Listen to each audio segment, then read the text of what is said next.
परै आउँदै गर्दा केराबारीमै आउँदै गर्दा थाहा पाउनुपर्छ। त्यस्तो खालको पनि गर्नुपर्छ हामी, म भन्न चाहन्छु।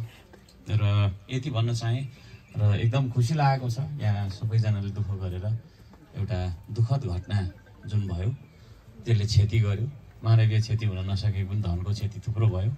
त्यसलाई चाहिँ रिस्टोरेसन गर्नका लागि हैन, पुनर्स्थापना गर्नका लागि देश विदेशबाट आर्थिक सहयोग, भौतिक सहयोग, हरेक खालको सहयोग गर्नुहुने सबैजनालाई हृदयदेखि धन्यवाद दिँदै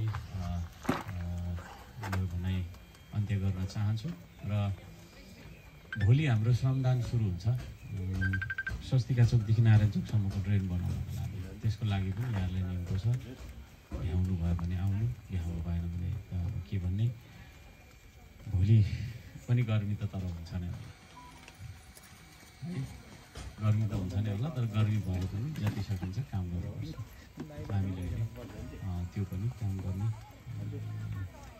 चाहिँ योजना गरिरहेको छ। यति भन्न चाहे। नमस्कार छ सबैको।